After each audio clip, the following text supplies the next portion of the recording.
Network. All right, sounds good. So it's 9:05. I think we should get started. My name is Dr. Frank Minja again. I'm a neuroradiologist based here at Emory University in Atlanta, originally from Tanzania. It's my great distinct pleasure to be part of this session, ostensibly to introduce my colleague, Dr. James Ignas, who will take us through the strategies for pursuing these exams, USMLE exams, and so forth. And we also have some panelists here who have joined us, who can also give us a lot more tips and tricks. So we will reserve most of the time for the exam taking strategy, but I'm sure there's going to be a lot more questions around the USMLE journey, especially given all of the immigration challenges that we're going through in the US. I was just starting earlier on with a preamble that in general, the US population is getting older, so therefore the need for medical practitioners is going to only increase. So the demand is only going to increase. So please do not get discouraged. And then the other reason is, in general, pursuing the USMLE exam is going to make you a better medical student. So if your medical school is not already requiring USMLE exam, by just pursuing taking and passing the USMLE exam will make you a better medical student, which eventually will make you a better medical doctor, which is really the most important part of this. Where you practice is immaterial to us, but for you to become the best medical doctor you can be is important for us because I may need your services in Atlanta, I may need your services in Dar es Salaam or Nairobi or whatever that. So our job is to kind of make sure that you are getting the best advice possible so you can do your very best in whatever you choose to pursue. So without further ado, I will yield the floor to Dr. James Ignas for the remainder of our session. Karibu sana, Dr. James. Oh, thank you very much. Good morning, good afternoon, good evening, everybody. Welcome to USMLE 201. And this is the second talk in our series of the USMLE talks. We had a one-on-one whereby we kind of talk about the overview of USMLE and what it entails. And then, of course, then the 201 whereby we kind of talk about exam taking strategies. I mean, for you to apply for graduate medical education, you need to take and pass your exams. And so my name is James Ignas, born and raised in Tanzania. Actually, I was born in KCMC Hospital in Moshi. I started down the road at Old Moshi Secondary School from 1 to Form 4, and then did my high school in Iliboru, and then joined Muhimbili. So I graduated from Muhimbili with my MD degree.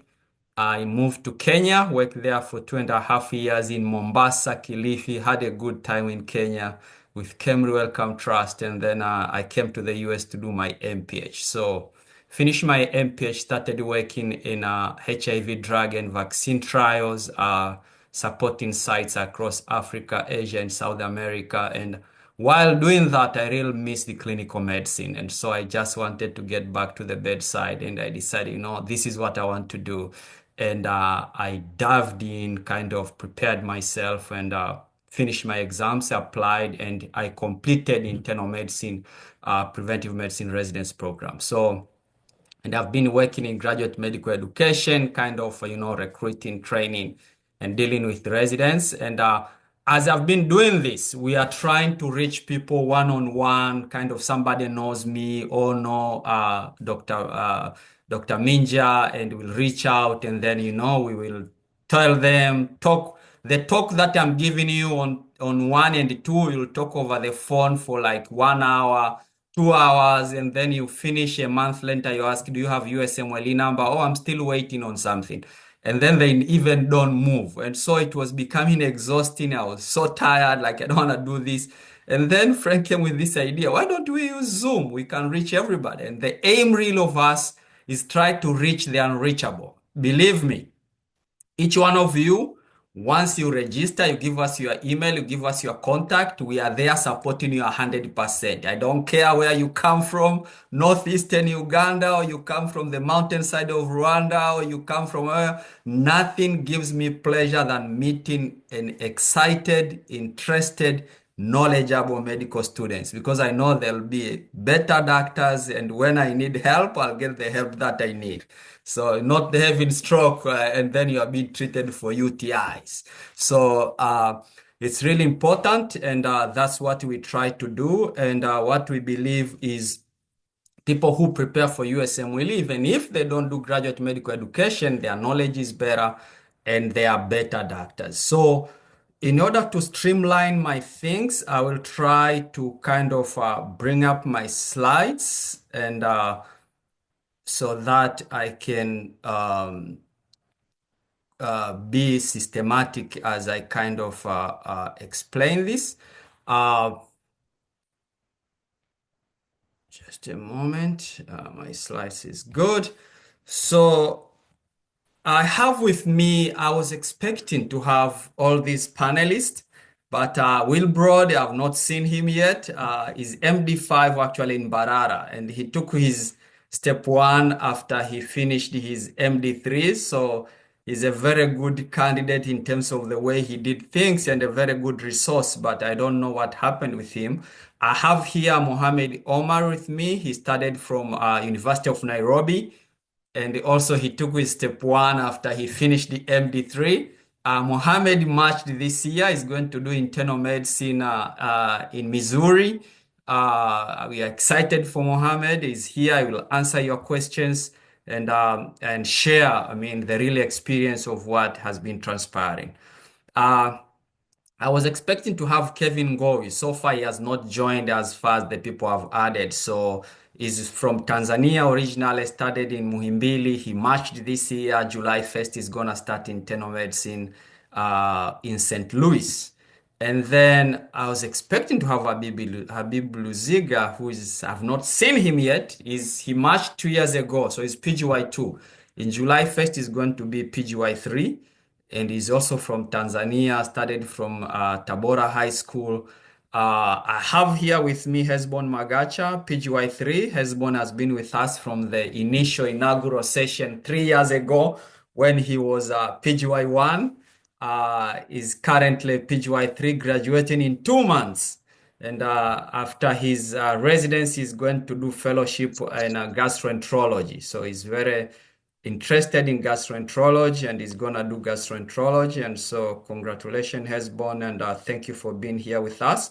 So if you have any questions, instead of waiting and you forget about it, just write it in the chat section and my panelists will be reviewing, responding. They will collect common themed questions and kind of take you through. So as you see, I've really assembled an elite team of panelists, and all of them are from East Africa to share their practical experience and aspire you guys who want to pursue. Because online, there's a lot of psychological war. You'll hear people saying, like, nobody passes USMLE, you cannot do it, like whatever. So I'm giving you people who have done it. So they have navigated through the system, and you're not more smarter than you. It's just you need to have the zeal and the determination, to pursue it. And if you want, you'll do it. And it's only you who has to decide. So for all of you here, congratulations for securing I'm still using USMLE number. You are my in-teeth ID, which is equivalent to USMLE number. I mean, that's really the requirement for you to be in this session. And of course, what you need to know is USMLE preparation is really a crucial step for you before you apply for graduate medical education. You need to do it quickly and efficiently. And I will continue to emphasize how important it is for you to score well and be able, to apply for residence. And don't get fooled. Step one is pass fail. Don't just go through Cavalier thinking that is pass fail. I get 51, I'm done. Because there's so much step one kind of material in step two.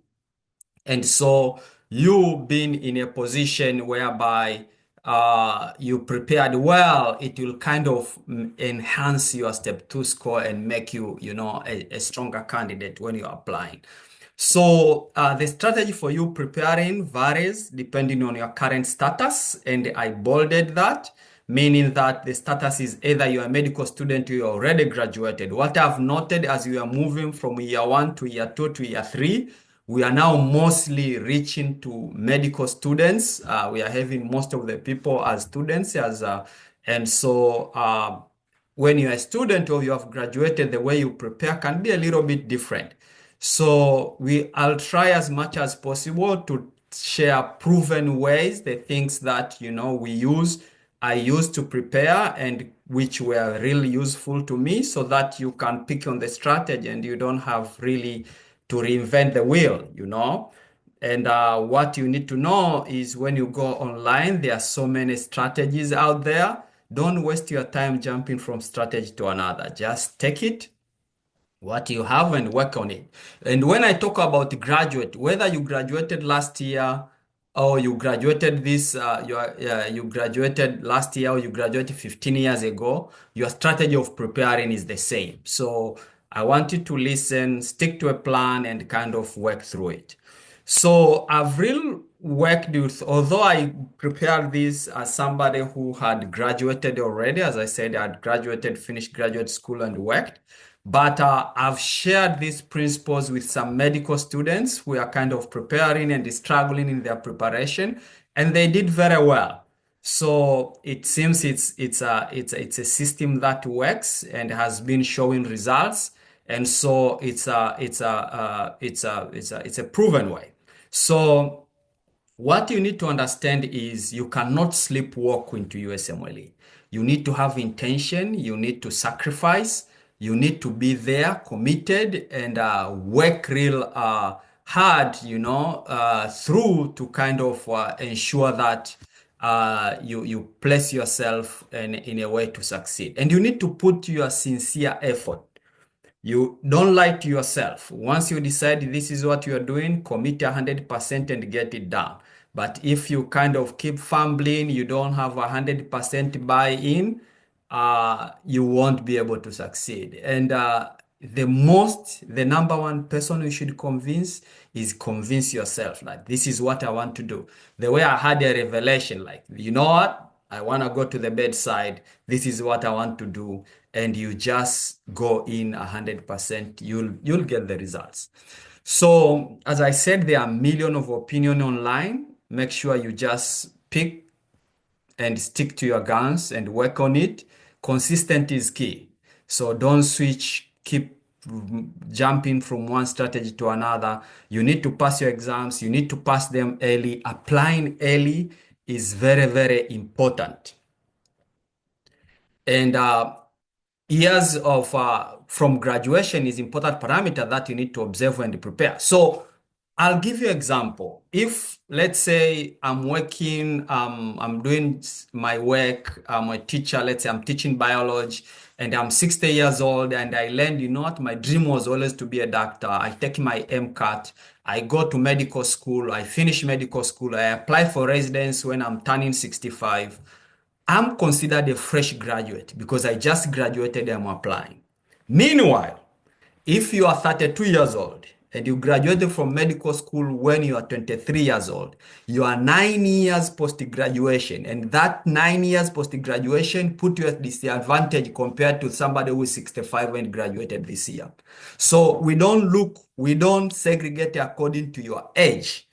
What we look is the year from graduation. So what you should try to do if you are a medical student is to try to convince yourself, position yourself in such a way that you should be able to apply not more than 3 years post-graduation. That is very, very important. So it's like you complete your internship and apply for residency if that's what you want to do. That will increase your chances. So when you are an older grad, meaning that not by age, but from year of graduation, when you are an older grad, your chances of matching decreases, but they are not zero. But guess what?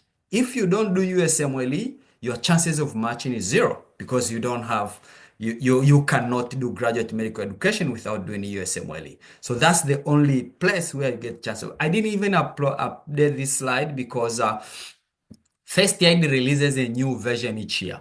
So this was last year's and I decided, you know what, I'm just going to leave it there. Because what? For step one, which is basic science, there is very little changes year to year. If you have even 2010 First Aid and you study it well, you'll just be as fine.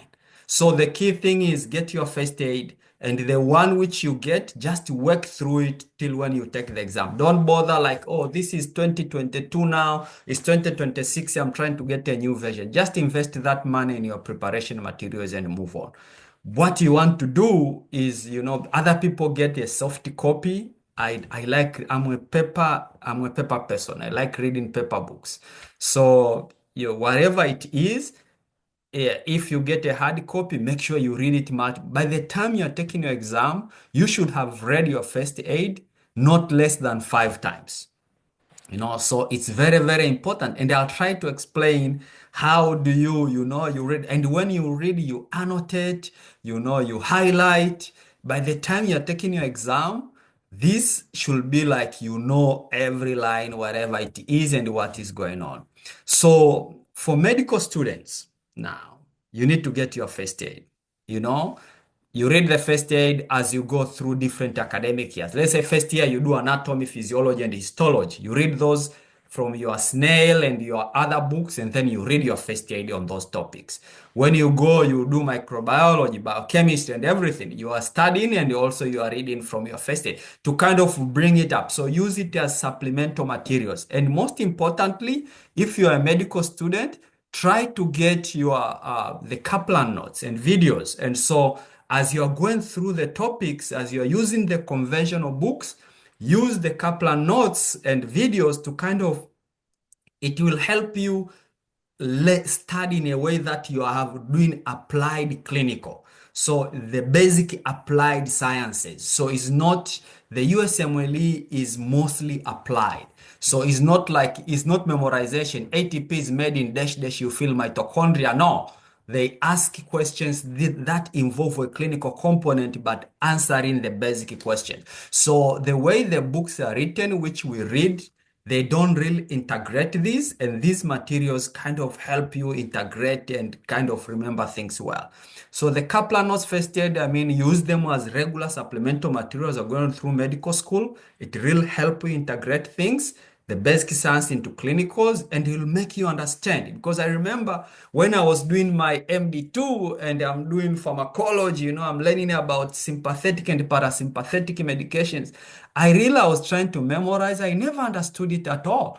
But when I was using Kaplan videos and I'm looking at the videos demonstration and I'm like, wow, this thing is so easy. And once you know the kind of the mechanism, then you crack the question. So we used to use this book called Kazun, which is just literature. And so you have to learn and kind of picture it in your head. And that was the time when there are no YouTube and things. I think even when I was doing medicals, even Google was not there. So it's like a computer is so hard to find. So it's now you have all these digitals, use them in a positive way. Don't just go to TikTok and whatever and kind of do social things, but also enhance your medical education. They are very good illustrations which are very enriching and will make you kind of understand and be able to answer those kind of applied questions. So make deliberate effort as a medical student, make deliberate effort to know medicine and be a good student. Your efforts will pay off when you are doing your last touches, especially when you are preparing now to go and take your exams. And the medical knowledge you get as a medical student really stays with you for the rest of your life. This is things that you will use when you are treating patients. And when you go to medical school, there is this kind of concept that floats around like, yeah, a C doctor is just the same as A doctor. That is not. Those are shenanigans. We can tell, I can tell, and be from medical education and everything, you can tell very clearly somebody who has a solid knowledge and somebody whose background is shady. You can. So build a strong foundation as you're preparing for USMLE. It will make you stand out and you can achieve great things in life. So for those people who have graduated now, like you're not now going through the medical issues, get your first aid. First thing, read it cover to cover, like you are reading a novel, like James Hadley Chase or whatever. Just read it cover to cover, don't care, just browse through everything. Then start reading second time, topic by topic, paying full attention, grasping the materials, annotating things and taking notes. So, and for those people who are like medical students, remember you have been using your first aid as you're going through the topics. If you're a good medical student and you listen to me. So when it reaches like you're about now to start preparing really to go and take your test, also follow this whereby you read the entire, first aid kind of, topic by topic, deeply kind of, trying to digest and understand everything. And then you use, of course, Kaplan notes and read the topics and as you are watching videos. And when you finish reading the topic from the Kaplan and watching the videos, you go and read again the first aid. Remember, this will be like a third read now. You read like a novel, you read topic by topic. You are now reading Kaplan and you finish cardiovascular, you go. I mean, you finish anatomy, you go back, you finish physiology, you go back to first aid, and kind of, trying to connect dots. So for me, when I was preparing, I used Goljan notes and audios um, for preparation. And I remember one of the things when I was listening to Goljan when he was talking is like, oh, he has his notes. And people is like, oh, I see people kind of, I think it was recorded like in a live classroom, people highlighting and underlining my notes. Everything you see there is a point. And so probably you need a paintbrush to go and paint everything because so he was kind of boasting and explaining that I found the explanation to be real phenomenal. But for you, either you underline things because they are controversial to you, you don't understand the concept, it's something which is bothering you, and you wanna come through so that you can finish through. So if you have access to USMLE questions, you as you are reading through the Kaplan notes, you can finish reading the Kaplan notes and then you do that topic. Let's you finish anatomy and then you do anatomy questions. Or you finish physiology and then you do physiology question. You finish microbiology, you do microbiology question. And so you do that systematically. I don't think for preparing for USMLE, you need to pay thousands of dollars to sit in a classroom for somebody to teach you. Frankly speaking, I think persistent, repetitive training using the materials within which you are given, you should just be fine. There's no free time in the world. You need to create the time. Like there's nobody who is too busy to do anything. Everybody is busy, and when somebody gives you their time, is they have created that time specifically for you. That's why you should really respect people who give their time. But for you also, when you decide to prepare for USMLE, you have to convince yourself and create time for you to be able to do it. And this will come down to how determined you are and how hungry you are. So when I decided that I'm going to take USMLE because I want to do clinical medicine, I started working early in the morning. I will wake up every day at 4 a.m. and I will do 3 hours of solid studying to 7 a.m., then prepare and go to work. What does it mean? It means that I was sleeping by around 8. 8, I'm already on bed because I need to sleep for that to 4 a.m. And then I wake up and then I go to study. What does it mean? It means that I don't stay late night to watch UEFA, Premier League and the like. I miss on the stories and everything else. It's because my studying is coming first. So you have to kind of Kiswahili they say unajikana, and you have to kind of really be determined, invest in it, and kind of deny yourself so that you can create the greatness and have the lasting knowledge that you need to be able to pass your exam.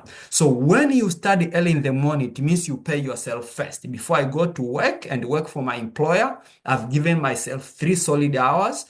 I'm very happy that, I've studied and my day goes on well.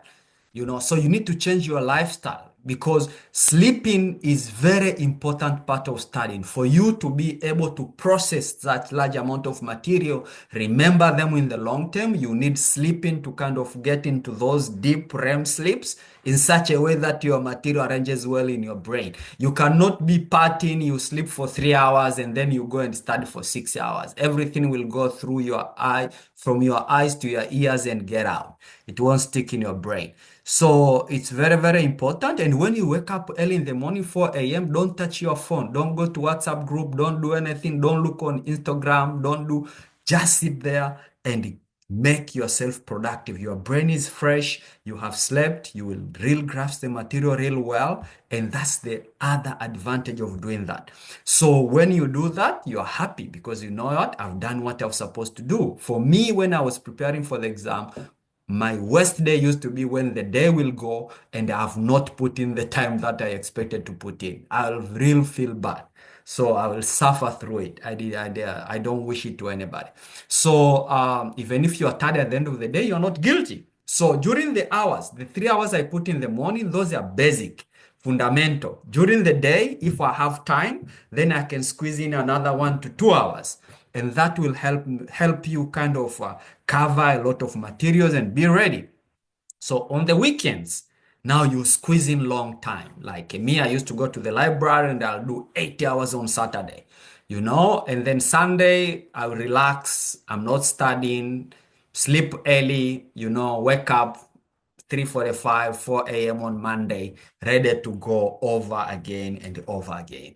So it's very important that you take precautions, you let the people know around you. Once they see your discipline, they see your commitment, people will start giving you space and they know this guy is serious or this lady is serious. This, it mean business.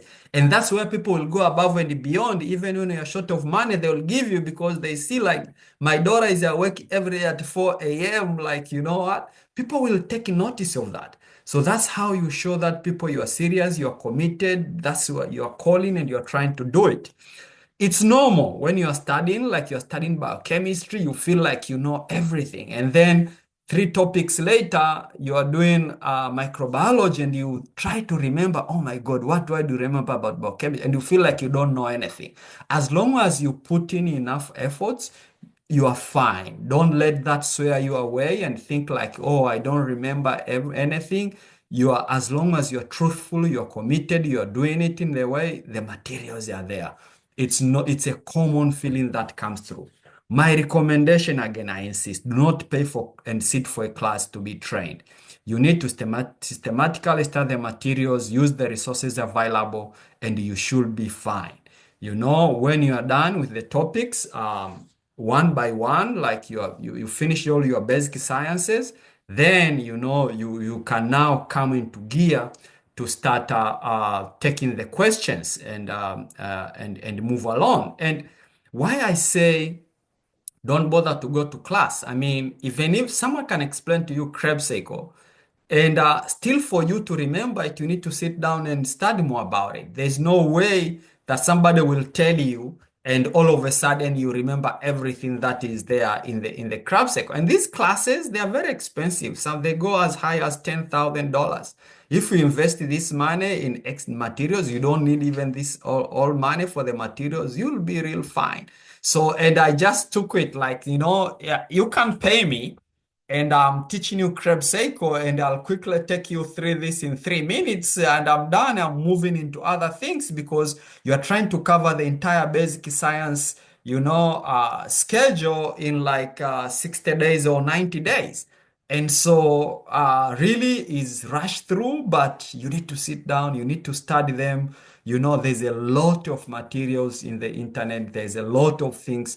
And frankly speaking, don't waste your money. Just sit down and study. So when you are done reading, I strongly advise that you take NBME test. And when you take the NBME test, you will be able to see where you are in terms of your score before you kind of delve into taking questions. And so the NBME test, this is the link where you can get the NBME test. It costs around $60. There are 4 sections of 50 questions each to make like a total of 200 questions, and it's taken over 5 hours. So what you do is you get the data to see how you are scoring, and it's a timed exam. So it's kind of 5 hours, and the exam you do is 7 hours and 1 hour of break. So it kind of puts you in a capacity to be able to take long exam, long questions, and make sure that you pay. There are free NBME test online. People have pirated. Don't do those. Pay for it. Do a timed one because you want to see your speed, everything else, and kind of prepare yourself. It's like when you prepare to do the USMLE exam, is like preparing for marathon. Unless you prepare for marathon, you cannot run a marathon. Let's say you are preparing for 5K and then you go run a marathon. There's no way you're going to finish it. So it's very, very important. And this concept will come to me because starting from November last year, I'm preparing to run a marathon, and I cannot, for every mile I increase, I can see the differences, the squigglings and the symptoms that comes with it. And frankly speaking, there's no way you can run a marathon without preparing for it. So don't try this. I will continue insisting it. So the best material out there, as far as I know, is UWorld. UWorld don't pay me. They are real, real good. And I think they are real, real good. Let's give them their flowers. And that you can see, you can get either a 30-day, 90-day, 180 days, or a year. For a year subscription is $560. But what I want you to appreciate is a 30-day is like 320. And then a 90-day is like 440. So the difference is like $120, but you get 2 months more. And then when you come to 6 months, it's like 480. There's a difference of $140, but then you get from 90 to 100 and you get 90 days more. So, and yeah, so it's really important to see, and I'll try to explain what really I think is ideal time you should have, depending on how you I'm advising you to use and kind of prepare. The most important part when you do UWorld is the explanation after each question because it comes with illustrations. It explains things. It explains the caveats. And so that when you are doing that, you are learning a lot of things that you don't know. And that's how what you'll see when you do UWorld, you will start real struggling. But as you go along, you get a grasp of what they ask and how, and you gain the knowledge and the mechanism. Your score will keep climbing like you're going on a ladder. So don't lose hope when you start scoring those 20 and 18%. That's where everybody starts. And then you will pick up as you go along. So the UWorld will give you your scores, will show you topic-wise how you're doing. So you can see the topics that you're not very good. So when you're not doing question, you can read more, revise about them because it's not a fluke that you're not doing well. It's because you don't have the knowledge. And step one QBank 2 years ago had 3706 questions, which means if you do 2 blocks of 80 questions a day, you will need 47 days. So my advice to you is for you to real finish the UWorld, you need to subscribe for at least 90 days. There is no way you will finish those questions in 30 days. So try to subscribe for 90 days minimum to kind of be able to have a shot of real going through the questions and finishing it real. So, and when you do the questions after you study, remember I said if you have access to questions when you are studying, you can do them topic-wise. When after you study, do the blocks as timed, mixed. Means you mix all the topics that you get. You get histology and then microbiology, and they get to get about chemistry, you get a physiology questions. You don't know what is coming about statistic question, and that keeps you on your toes, and that's how the exam comes. So you're kind of trying to simulate the exam. So, and when you are doing timed, it means you don't need to be bothered. You are there. If somebody calls you, they distract you and your time is running. So the key thing, the waking up early in the morning becomes really handy because you're 4 a.m., you're only the one who is awake, and you do your 2 blocks in 2 hours, you're done, and then you start correcting your questions, and of course, the early morning hours becomes really, really ideal. So after 2 hours blocks, you start reviewing the question. The first one you go, the one which you got wrong. So you go through the 2 tests, kind of reviewing the questions that you got wrong. And among other things, you want to know Why did you get wrong? What was you thinking? What is the explanation saying? What wrong information do you have in your brain that you use to justify? So you kind of clear that so that next time you can answer, you can use the concepts to answer multiple questions. Sometimes, so after you went the question through that you got wrong, you go through the questions that you got right. Because you might have got a question right, but your thinking was wrong. You have a wrong thinking pathophysiology, but you got it right. So that's not something to keep hanging on. So when you review them, then, and you read the information after the question, you kind of enrich yourself and you continue building your craft. So it's really, really important. I mean, you do this and kind of you keep repeating. And what you'll find out is as you are doing this and you are doing your USMLE exams, you won't find a question that is repeated word to word. They have so many questions. So what you want to grasp is the concept. And so that you can answer 20 other questions along the same other topic, never mind how they twist them. That's how UWorld kind of preparation makes you real test ready because it gives you that multifaceted knowledge to be able to address things in multiple ways. Try to review and finish the 2 blocks on the course of the same day. And then because the next day is a brand new day, you're taking your 2 tests. Remember, you have 47 days to finish the 3,700 questions. And of course, if you take longer or you start taking other tests before you finish the correction, you want to remember what were you thinking.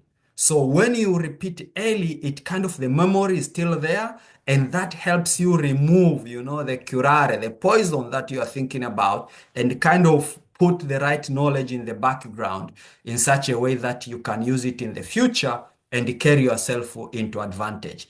So if you do this and you are very diligent and you are determined, committed person in 47 days, you will have done all the question, mixed mode and everything. So all the 37, because always you are creating test with undone question, undone question, undone question.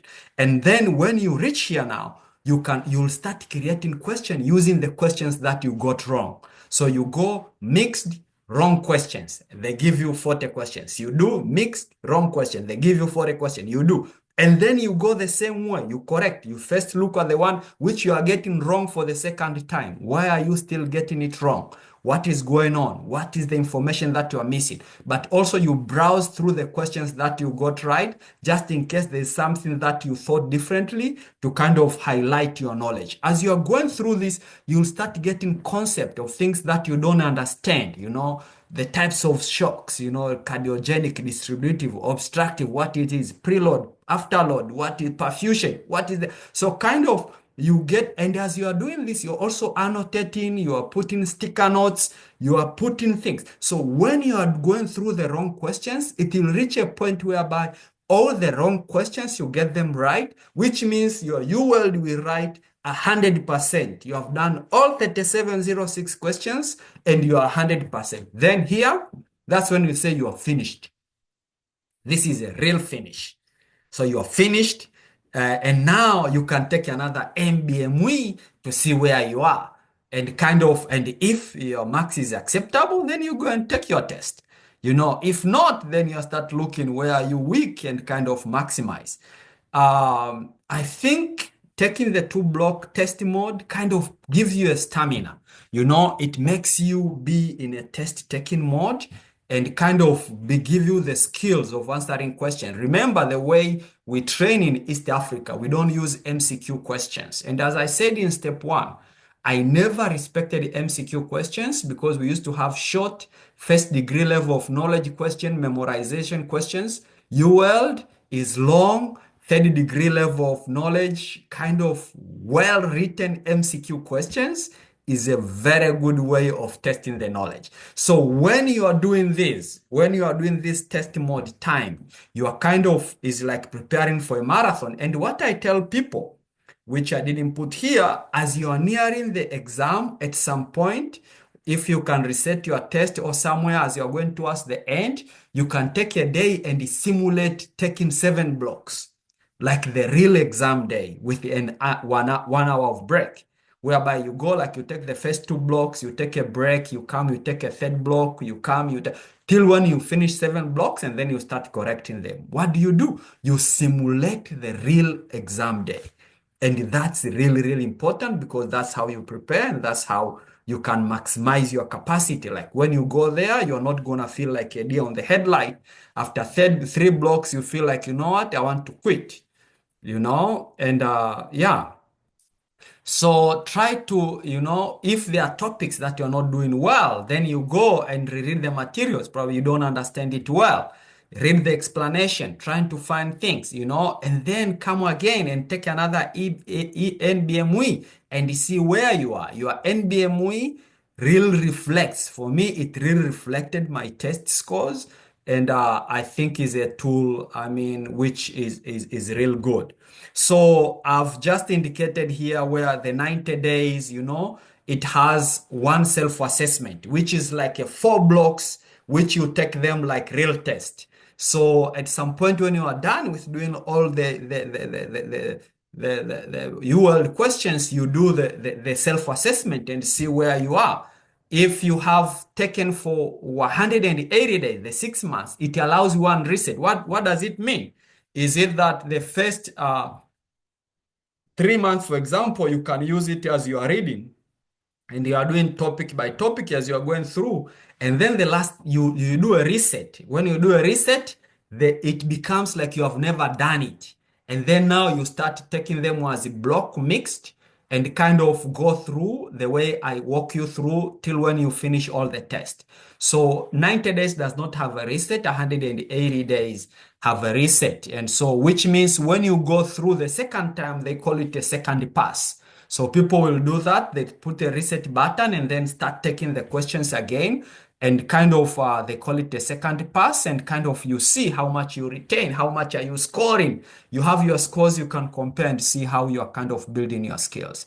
So, what I still think, I mean, if you think, after you finish this, do you think you're ready? And, if you are ready or not is not really a feeling, it's an objective. That's why I've been quoting NBME, because NBME is like a reflection of your test. If you are doing well in NBME, you are ready. But if your brain tells you are ready and your NBME, you are scoring below passing mark, you're not ready. So there's a very objective way of kind of comparing and seeing and making sure that, yeah, you are ready to prepare. From my experience, when I prepared, you need like 9 solid months real to prepare to be able to be ready. And frankly speaking, you cannot fluke, you cannot sleepwalk into this. You need to prepare diligently. And for medical students, people who are still in medical school, you have a long time to kind of incorporate this into your practice in such a way when you come to do the last mile, you're gonna be more than ready and you kind of be getting yourself in a test mode and preparing that way to be ready.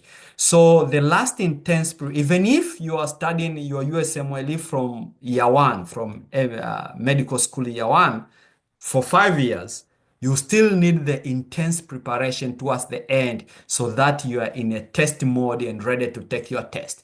It might be not as long as my 9 months was doing several years after I graduated, but you need to go through the same steps and kind of do and be ready. And the way you prepared for step one, that's the same way you just prepare for CK. But you're just gonna use a different book to use the Kaplan notes. Remember, CK is 60% internal medicine, and kind of you'll be ready and you can take it and move on. And what you need to know is, of course, step one is pass fail. Step two, CK is scored. And really your numbers reflect the amount of medical knowledge. This was my situation room. So this is a picture of my study room where I used to prepare for USMLE. You can see sticky notes of things which are bothering me and I'm coming through. I'm not remembering illustrations. I printed, kind of whenever I pass here, I'm glancing on them just to make sure, And this is NBME, one of the last NBME I took before I took the exam. And these two here were the self-assessment from UWorld. And then there was an app whereby you can plug your UWorld self-assessment, your NBME, and your average score from taking the UWorld questions. And kind of it gives you a prediction of how much you will score. And that app was real close. I mean, I think I was plus minus three in the 3-digit score from what I got there. So it's I look at my things, I'm in the zone, and I'm not joking, like serious, you're doing it. So it's really important to kind of put through.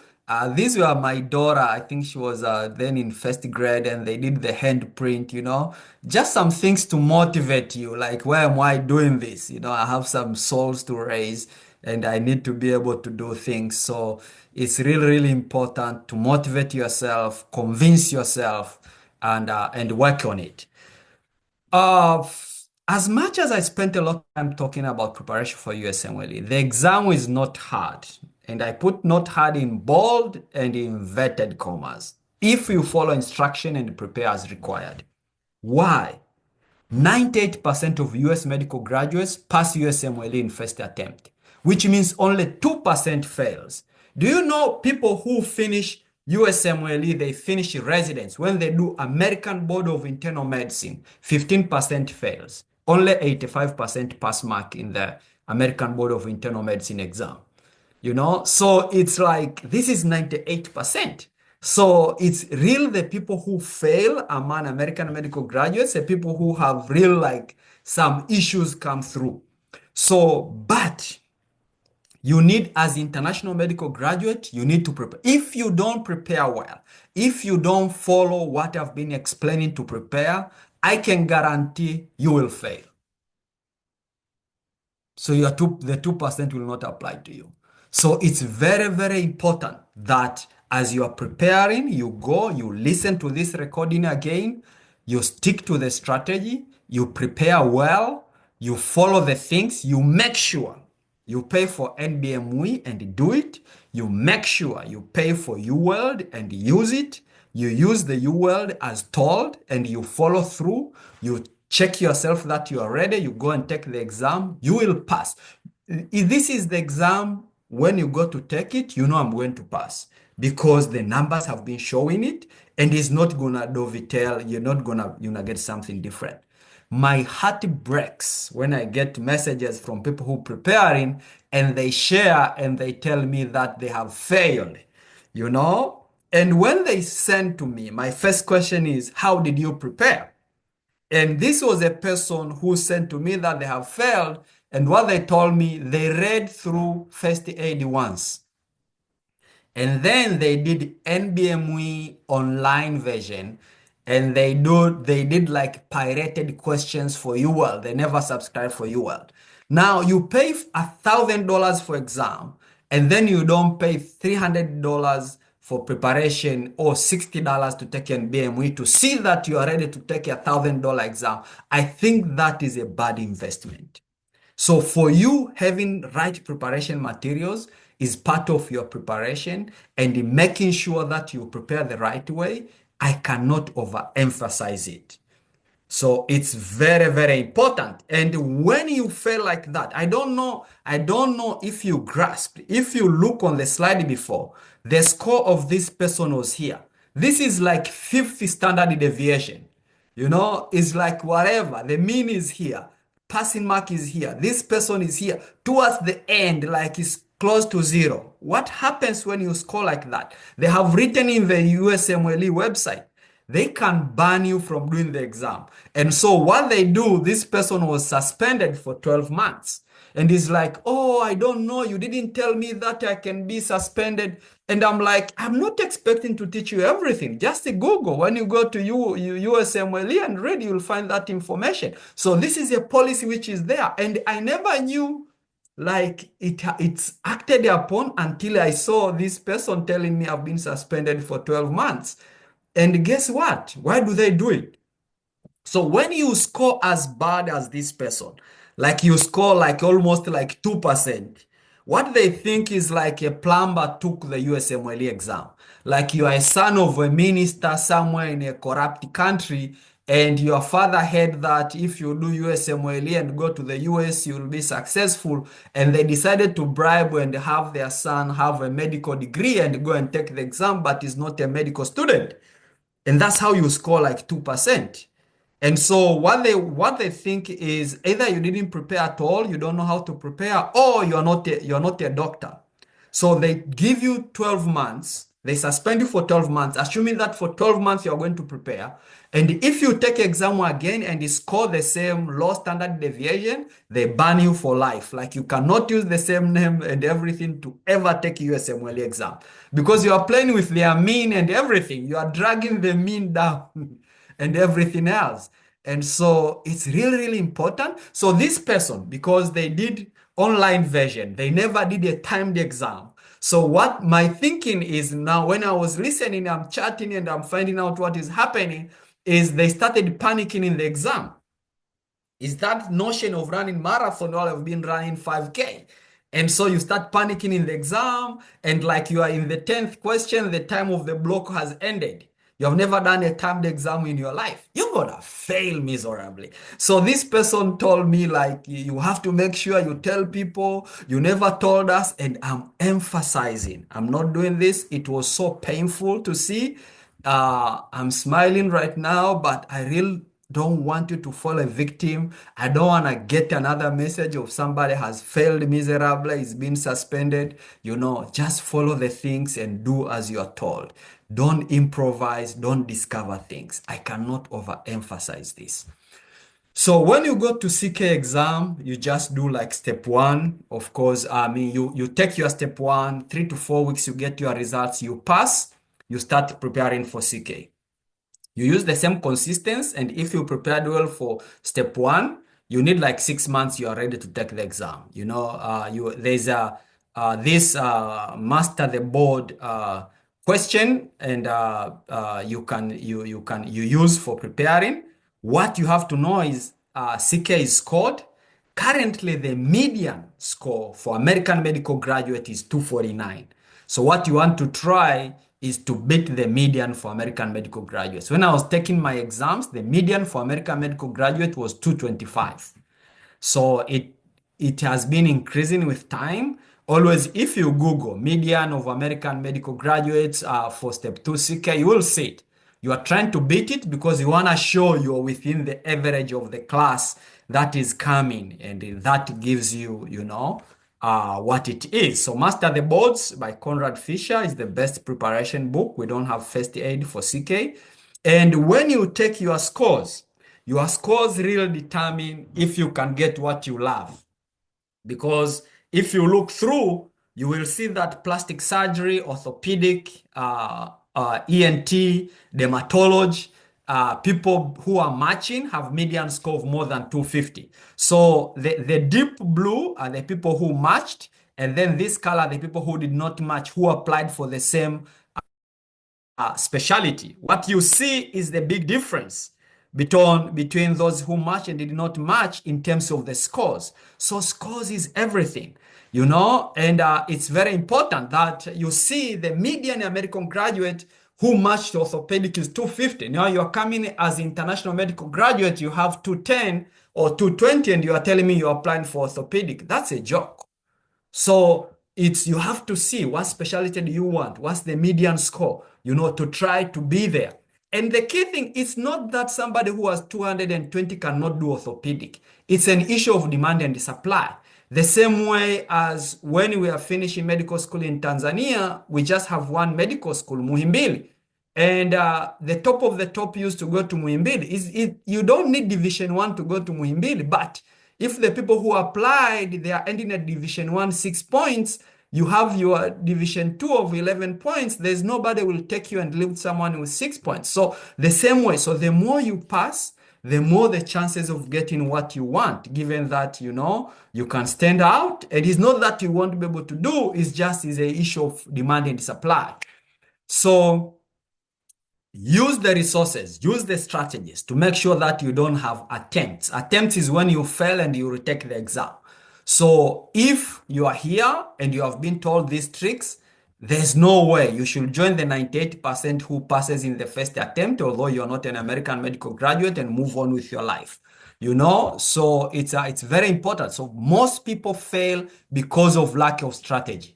And the essence of this session is to give you the strategy so that you can really prepare well and be able to pass. Reading Harrison, Snail, and go to take the exam, you won't be able to do it. You will never make it through that. You need to get the USMLE specific materials, prepare well in such a way that you can pass, you pass well, and you are ready. And you have seen that American medical graduates still 98% passes. So people do not pass, if they have issues or they didn't prepare among other things, and that's what moves. So you know the ropes. You have told you everything. Prepare well. Make yourself be able to pass. And I didn't emphasize, if you re-attempt the exam, your chances of passing, of matching kind of decreases because you have an attempt. There are programs which will filter you out. If you have an attempt, you don't want to talk to anybody who has an attempt. Why do you fail the exam? So it means you're not ready. So even if you somehow it happens, you didn't know about this session, you took it after reading your snail and whatever, you failed. So now you prepare well, you go and you pass it real well. And when you're applying, you even attest to that in your personal statement and say, you know what, I took the exam, I didn't know, and I came, I know, and I got 260. And like, oh yeah, so it making sense. But if you came in your second attempt and you pass by borderline of 211 and the cutoff is 210, I mean, you look like you are weak, and it's just by sheer of luck that you cruise through by 1 mark. So it's very, very important, to ensure that you don't experiment on yourself, you don't experiment on your dream. You follow what you are told, following instruction and applying yourself is really a cornerstone of going through the graduate medical education and real practice of medicine in the US. So you have to be able to do that. Um, if you're a medical student and you're aspiring to do USMLE, intentively try to explore possibility of doing elective in the US, especially after finishing your 4th year, where you have done your clinical rotations. So you come, and if you have been preparing, reading USMLE materials, you are a knowledgeable student, you present cases, you create a good impression, and you get very good reference letters when you're applying for your residence. You also get to meet other medical students, who are here and kind of and see the system, how the system works. It's a real and a very good experience for you to incur. And try to network, demonstrate interest. I mean, you have attending most universities, they have collaborations, you have attending coming. Take them in, show them around, create a human connection. It's really, really important because those are the people who will help you when you come to apply. We are social animals. So it's demonstrate genuine interest, get to meet people, show them around, and they'll be real helpful when you come, when you are having your application in place. So it's very, very important to kind of wet your legs and be in the moment. So we continue to engage through usmlepursuit@gmail.com.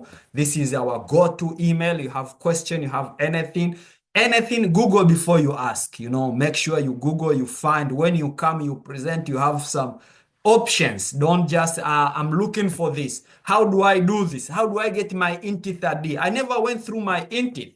So for me, if I have to Google to find out, to tell you, I'm not going to do it. Google it yourself. So it's very important that you apply. So around May this year, we'll talk to people who have passed their step 1 and step 2, who are applying for residency in September, to kind of 301, where we'll talk about, how to put a strong application forward and how to interview and get your things situated. As you're going along, when you do your step 1, let us know through USMLE Pursuit that you have passed step one. Wherever you have done your CK, let us know. What we do is we update your status. So this is a coalition of the willing. We are going with the people who are willing and doing it. And so, and I have categories, people with USMLE number, people who have passed step one, people who have passed step two, ECFMG certified, people who have matched, and we keep moving. So you move along the ladder of seniority according to how you put in your effort and work hard. So keep encouraging each other, keep supporting each other, be a beacon of support. It's very, very important. So the USMLE 101 is the only free thing in this. And we have moved our session from November to January because we figured out people are just starting school in October, November. They are not yet situated. We were talking to MD1. So we think January, they are done with the holidays. It will be a good time for us. Probably Martin Luther King weekend, kind of talk to people and bring one-on-one, which is anybody can come in and is intro to USMLE. And then, of course, we'll have 201, which is like this session around April 2027. And these will be people now from one-on-one who have their My INTITH ID. So they have vested interest, they have committed in. And of course, as I said, May 2026, I'll do 301. And it will be repeating every year. So I hope you guys will prepare and probably, in one of the Mays, you'll be here. You have done your ECFMG certified and kind of, moving into your residency application.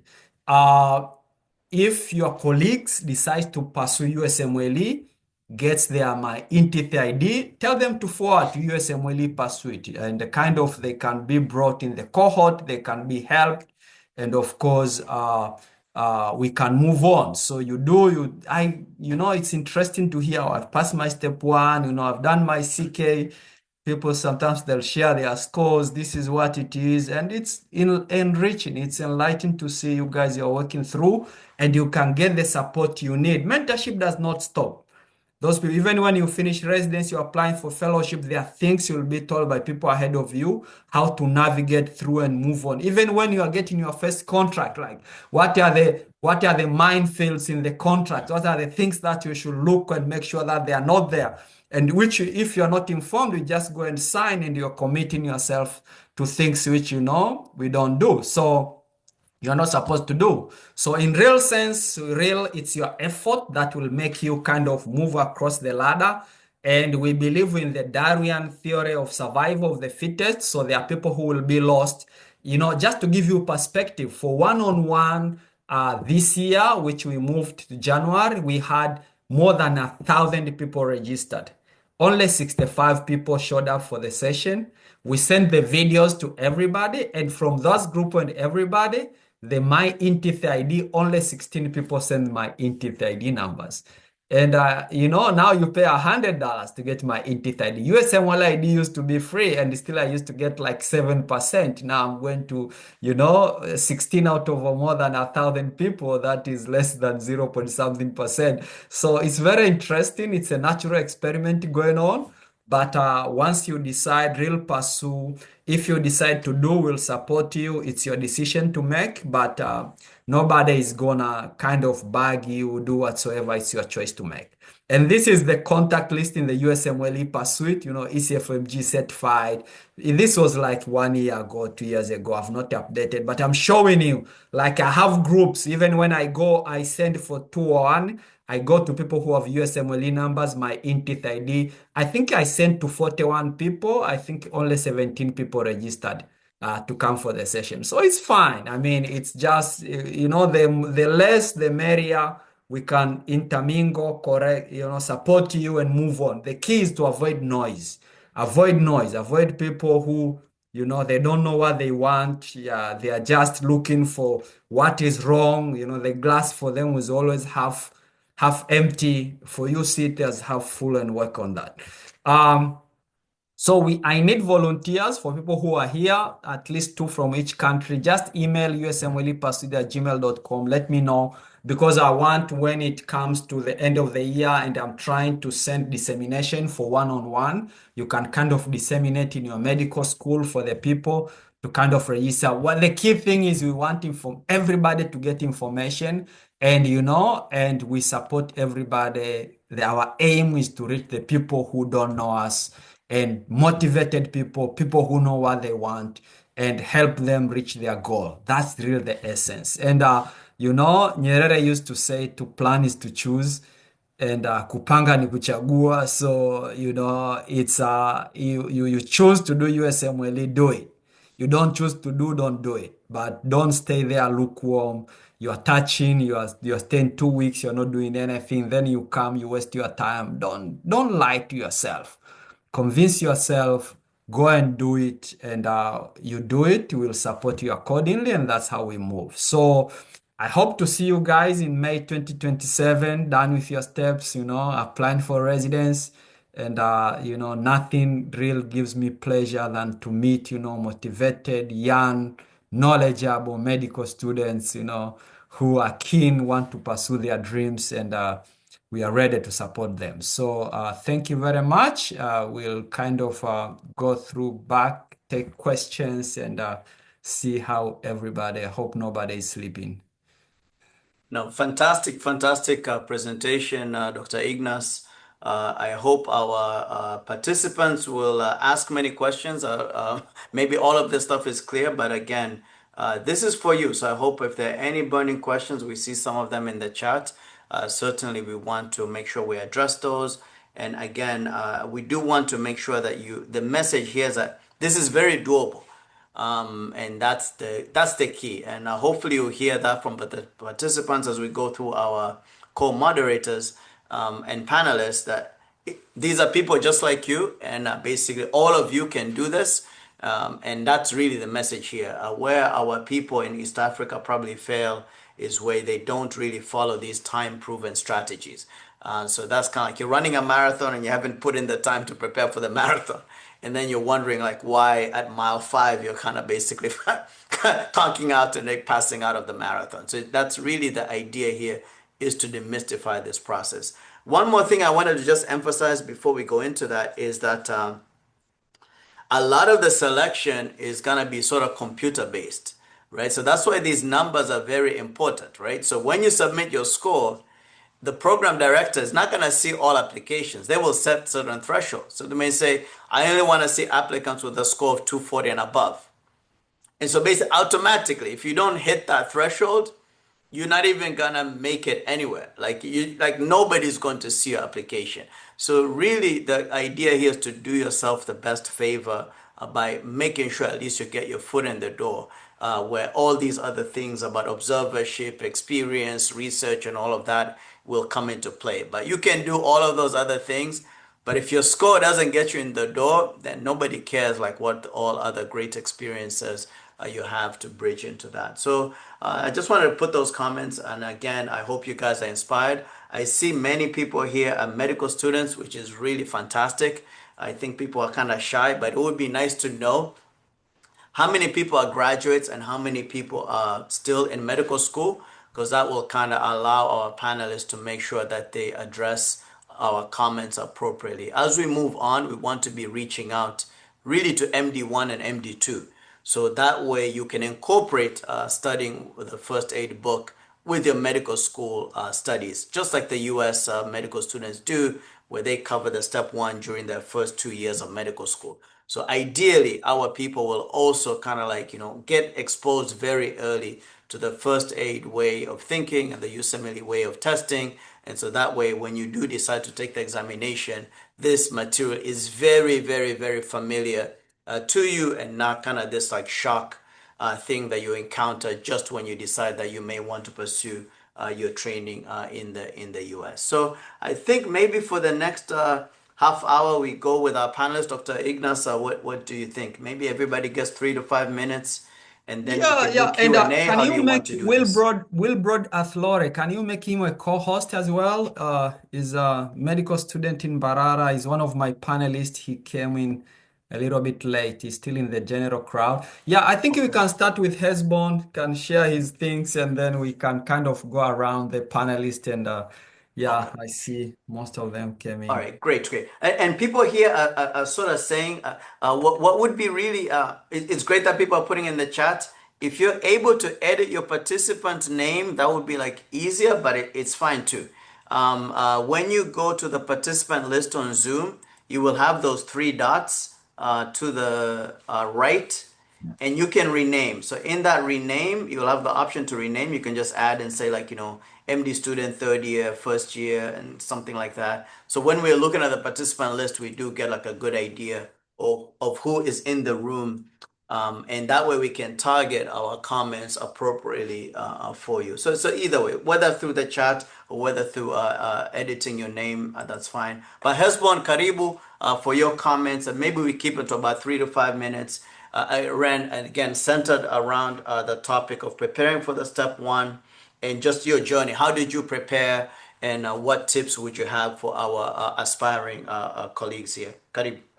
Okay. Yeah, thank you. I think that was a very good presentation, and I wish I had this presentation when I was preparing for my USMLE. So I'm originally from Tanzania, born and raised, and went to medical school in Cuba. Then moved here for my master's in public health, and that's where I started my journey for residency. But my preparation during my preparation, remember I finished medical school in 2020, was a little different. Nowadays, step one is pass or fail. When I was doing step one, you had a scores, and it was. I think most programs by that time used step one instead of step two to decide who to interview because it was a score based compared to nowadays. Uh, so I remember it was in 2017 when I reached out to Dr. Kola through Facebook asking how to get into residence. And I had some other students in the same school in Cuba who are going through the same process. So I had a little bit of idea about how to get into US residency, but I didn't have this kind of information like what you guys are getting right now. So that's very useful. But when I was in medical school, I bought the first aid, the textbook that Dr. Kula just shared during his presentation, and I was going through that textbook when I was going through different rotations. And then when I was like 1 year, because medicine in Cuba is 6 years, just like Tanzania. So at the end of my fifth year, I started doing UWorld, which is different though, because I didn't have internet in Cuba. So I was using the UWorld offline version. So I did the UWorld offline versions, and then I did like 50% of the UWorld. Then when I went back home after medical school, I got the online version. So I did my UWorld first round, did the first aid book back to back, all the chapters, like 2 or 3 times. And then I started doing all the assessments, the NBME. I had few months to take the USMLE. So I did assessments, and then I took my step one, and then after I took step one, I moved here, did my step two, which I did my step two when I was doing my master's in public health, and then at that same year, it's when I applied for residence. Now I'm in third year of residence, almost done, 2 months to go. So it was difficult because I didn't have like enough experience or I didn't know a lot of people who had done the USMLE compared to now. Like people, we know different people from different parts of the world who have done the USMLEs. People share their experience through social media, and you get to know how they did, what they wish they did right, what they did wrong, how to fix their scores. This is better compared to my time when 2017. I didn't have a lot of these things. So I feel like what we're doing right now, or this Zoom meeting recruiting people from different parts of East Africa and the rest of the countries in Africa. We are sharing our experience. We are helping you. So take this opportunity to use it effectively. I mean, everything is doable. If I did it, why can't you do it? It's not that people are selected to go through this process. Everybody who wants to do it can do it. If you decide that you want to come here and do your residence, you can do it. I mean, it's just dedication, putting effort. I mean, there's a lot of things you read on social media. You get discouraged from day to day, especially right now where you hear there's a lot of visa issues and all that. Just don't pay attention to those kind of things. You focus on your goals. If you want to do USMLE Step 1, just get the necessary resources that you need. You need a first aid. I know some people prefer the online, the PDF version of the first aid. Some people want to have the physical, the textbook. So whichever you think is right for you, just go for it. Get the UWorld. I mean, I don't work for UWorld, but I would say UWorld, UWorld, UWorld, UWorld. UWorld is everything. Everybody who's done these exams will tell you, I don't think you pass the exam without even doing UWorld. I don't know if somebody has passed the exams without doing UWorld. Maybe, but I don't think so.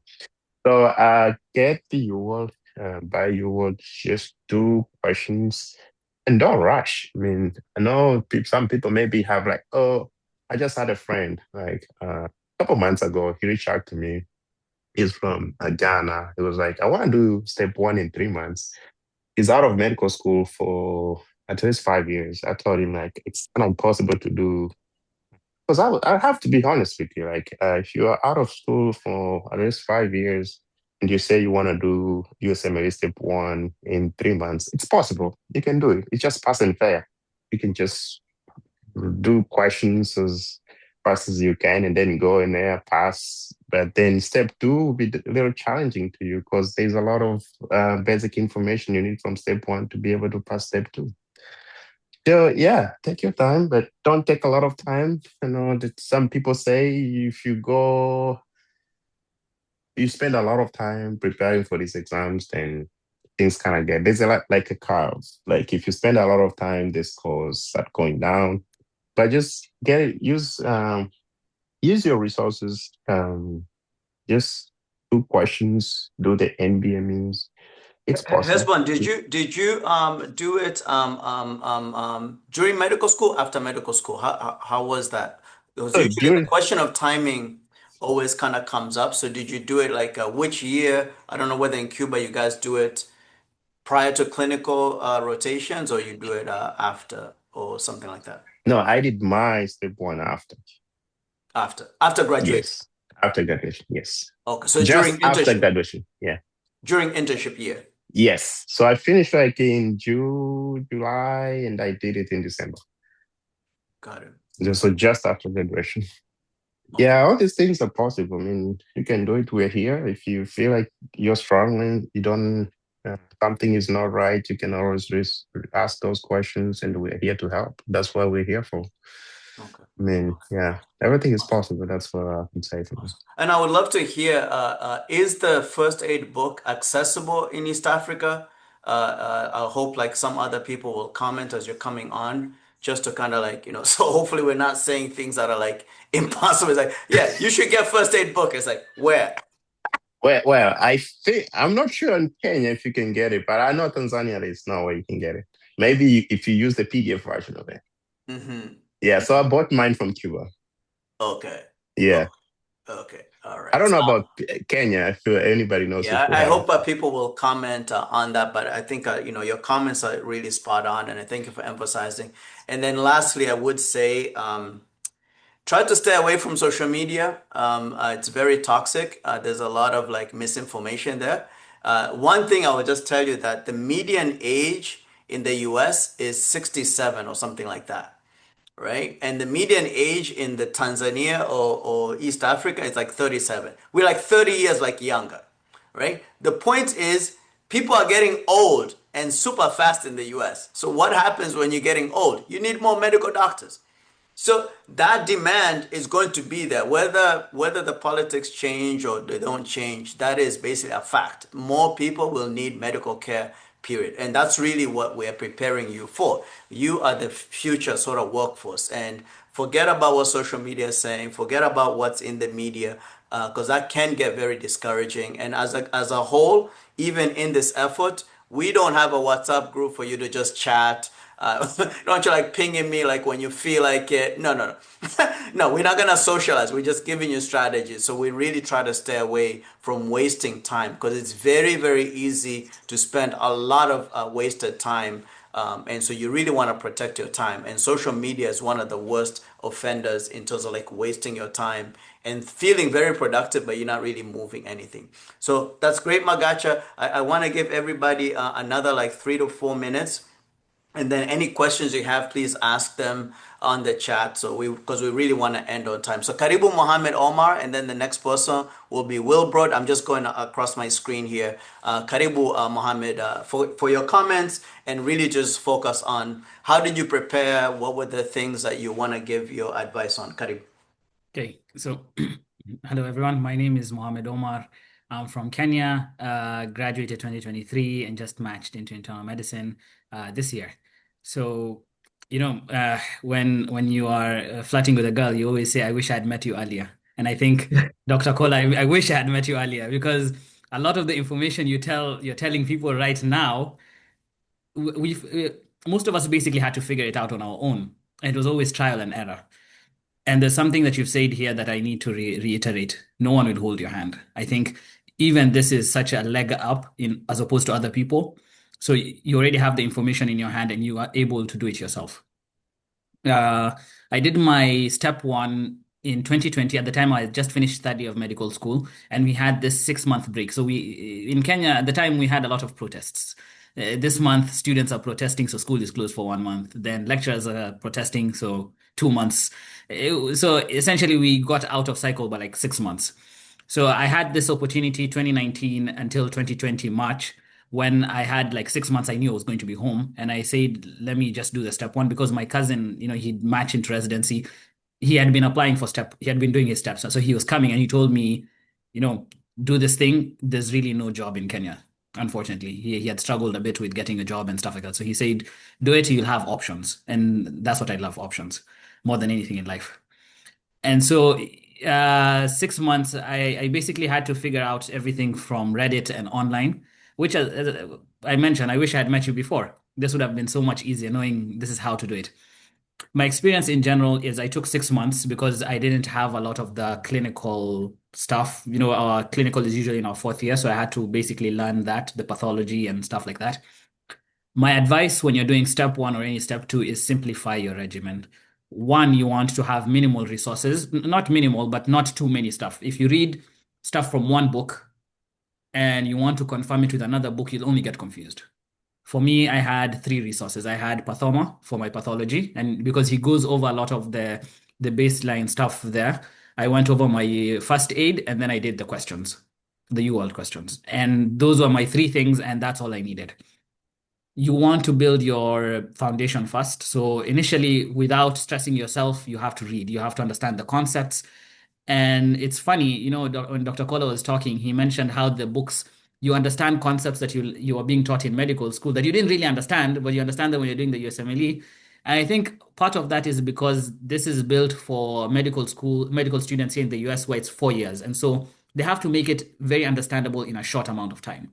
And so it's very easily digestible. And that way, I would really recommend understand the concept. Don't go into questions before you understand the concept. And then when you're doing these questions, always be structured in the way that you're doing the questions. And you will only fail a question for 3 reasons, nothing more than that. You'll only fail a question because you don't know the concept. And so you have to go and learn the concept. You didn't understand the question. And so you have to figure out where in the question stem you went wrong. Or, which was most commonly for me, I knew the answer, I would second guess, and then I'd put the wrong answer. And then I remember each block I'd feel like 10 because I was changing answers. And so you have to figure out exactly what it is that's causing you to not get too much. Take your time, but don't take too much time. There's like Hesbon said, there's a point where there's diminishing returns. So you want to 6 months to 9 months, anything longer than that is probably going to hinder your results. There are several other things that perhaps I want to mention. There's one thing I noticed, and especially in Kenya, people saying, well, I'll teach you the step one, I'll teach you how to do the. I don't recommend that thing. Those are scammers, in my opinion. As long as you made it to medical school, you're able to read, you're able to understand. And most of these people who are offering these courses have not matched. Most of these people have never left Kenya. You can't tell a blind man to describe to you how the sky looks. It's not gonna work. So save your money on that front. And keep abreast with the changes with the USMLE. So right now, in an effort to this meeting, I went and looked up what had changed, and significant changes are actually going on now. The step one, step two is now changing from 7 blocks of 40 questions to 14 blocks of 30 questions, of 20 questions. Yeah, and instead of 1 hour, it's going to be 30 minutes so that people don't get fatigued. So if you go with a bit of the old information, this is changing next month in May. You might go there and you unastuka, you see it's 14 blocks. It's like, what's going on? And then that takes you off your rhythm. So keep abreast with a lot of the changes. I think some of the changes are very positive. The step one is now pass fail, as opposed to when I did it with a score. And you had to get a good score. So pass fail takes the pressure off, but not too much. You still need to pass. A lot of the money structuring with ECFMG and Intel now is a lot of the money is front loaded. In the past, someone would pay 160 and then the exams are like 1,000. I think now it's 600 for getting the Intel ID. And then the exams are now like 600 or 500. So by the time you're paying for your step one, you've already paid 2/3 of the amount of money you're going to pay in this journey either way. So you might as well finish it. Which leads me to my next point and probably the last one before, so I leave someone else to speak. I have a lot of friends who do step one and then they give up and they move on and I don't know what they're doing. And then we talk later on and they're like, I stopped because I saw a lot of the visa issues. They're my friends. So, I'll be supportive to them, but no one's going to handhold you. If you're going to decide to do it, see it through. If it fails in front there, you've done the best you can. If it doesn't, you've set yourself up for success.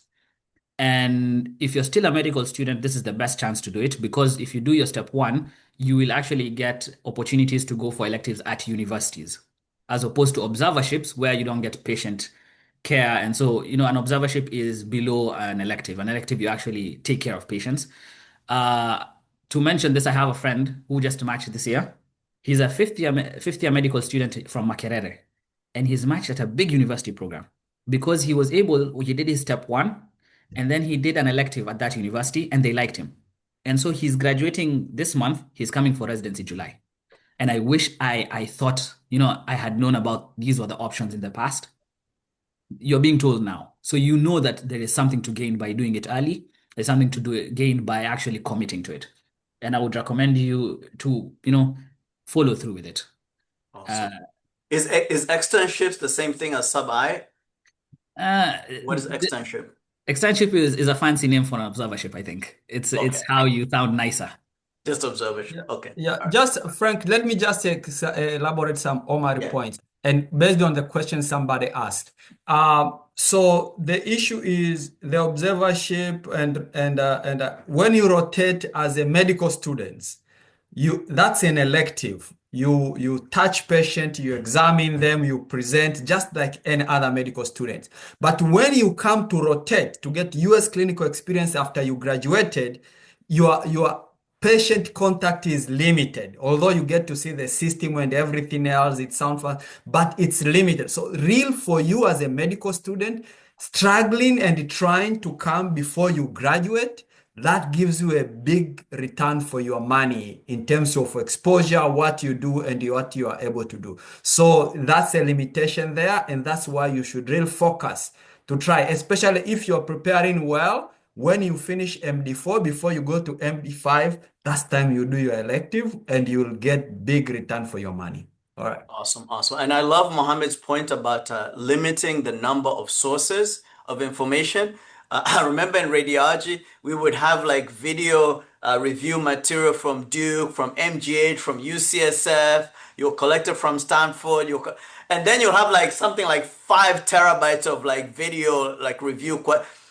Like you could spend your entire life reviewing the material and never get through it, right? So pick one reliable source and just like stick to it. So like here's like first aid, Stick to that. If you know the first aid like cold and that plus the question bank, that's essentially what you need to do. Everything else is like extra. But that really resonated with me because it's very, especially now with the internet, you can probably go on, hey, what did ChatGPT say? Hey, what did Gemini say? Hey, what did Copilot say? And it's like, you know, you're just wasting time like doing all these like multi comparisons that don't really like move you forward. Great presentation. Thank you, Mohammed, for your comments and for participating. And congratulations. We're waiting for you July 1st, man. We Thank can't you. wait. We can't wait. Karib sana, Karib sana. The more of you young guys join, the sooner we can retire. So we're waiting for you guys to come and like replace us, man. Karib sana. So welcome, Wilbrod, Atholere, Karib.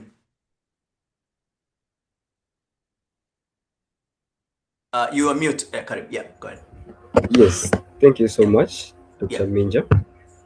Yes, my name is Wilbrod Atuleri, and I'm a fifth year medical student at Mbarara University of Science and Technology. yeah, That's in Uganda. yeah, I happened to attend the 101 session last year in February, I think. And at that time, I'd not yet sat my step one, but currently, I'm happy to say that I was able to do step one last year, and that was in August, and I was able to pass. And that is from the guidance that I was able to gather from the session at that time. So these sessions are doing wonders. I would like to thank you so much for taking your time to be able to give us the guidance, give us all the all I would say the advice that we need in order to do this. So personally, uh, as the previous speakers have said, some of these you don't need a lot of resources, but there are some resources that are non-negotiables. I would say first aid, the UWorld, and then maybe the NBMEs for me. Those are non-negotiables. The first aid, I was not able to get the copy, let's say, from the US or on Amazon, but what I did was I bought a ream of papers, I bought some ink, and I went to a colleague who has a printery somewhere. I gave him the PDF, the soft copy, and I told them, print for me.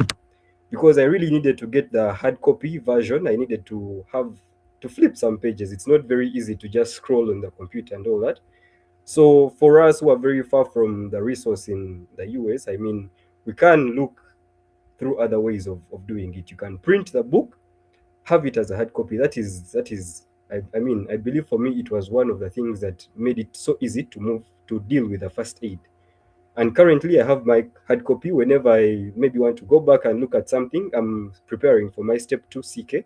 So whenever I want to look at something, I go back to my hard copy, and it becomes very easy to see the annotations that I was able to make, maybe some highlighting here and there. So it becomes really easy to interact with a book. Then I would like to emphasize the fact that once you start on the journey, you want to be so objective. You want to set your exam date. Know that I want to, if I'm going to use 6 months, I want my exam date to be this. Put it on your calendar and work backwards. You want to know in this week, I have to achieve this. In this week, I want to achieve this. Maybe for this day, I should have done this. And that helps so much because some days are going to come whereby you're feeling like you're not into the mood of studying and all that.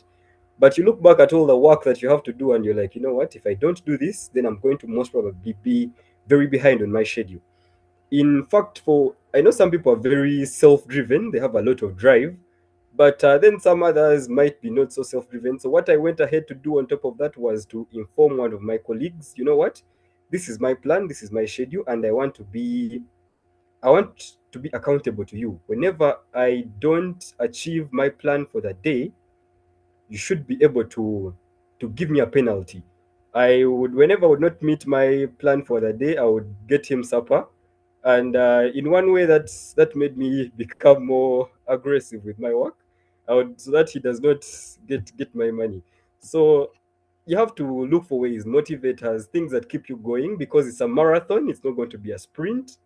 Yeah, you need to keep on going each and every day. You need to put in the work. It's an exciting journey at the end, because once you have prepared so well and you're doing, let's say, an NBME, you're doing your free 120 and the marks look nice, it's motivating, really, because now you know you are ready for the exam. You know whether what or what I am going to pass. You see, the exam nowadays, yes, it's pass or fail for step one in particular. So it becomes, I would say, a little bit more easy for you to pass. But you need to put in the work. The concepts that you're using, that you're getting, you are still going to use them as you prepare for step 2 CK. Right now, I'm going through UWorld, step 2 CK, and before you answer the question, you must have made the diagnosis. So you're going to need the knowledge that you were studying in the step 1 exam.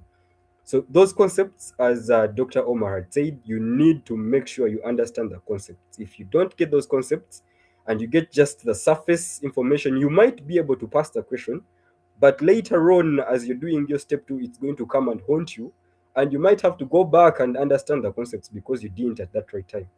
So use the time that you have so well. Make sure you are very effective in what you're doing. Make sure you, when it's time to lock in, I mean, guys, it's time to lock in. Give it your all. It's really nice to get the result and you've passed. I mean, it's so nice. When I got my results, I shared it to my colleague who used to follow up on me, and he was excited. It is a very nice feeling. The advice has been a lot. I believe that's what people didn't. I wanted to select out a few things that people were not talking about, so that I don't have to repeat myself, so that I can give a chance to all the other panelists to give their say. For now, Dr. Minja, I submit. No, congratulations, man! Congratulations, strong work. I love that that you had to, like, you held yourself accountable. That is really really important. That's phenomenal. I used to use the technique of basically I would have the whole Sunday off, so I would have one day off out of 7 where I would not touch anything related to like medical school. The same thing, I would also do the trick of when I do my test on Saturday. After that, I always go out. So basically, I would always reward myself. So instead of kind of like, having somebody else hold, so basically, I'll be rewarding myself. So if I have a really good week and I'm able to kind of complete the test, I would always go out Saturday night. And Sunday, I don't touch anything related to medical school or anything. Like no studying on Sunday. So that will kind of keep like one day to like rest. And then on Monday, you kind of come back again. That's really, really, and congratulations. I'm so proud of you. So keep up the good work. And you'll be on the other side very soon. All right.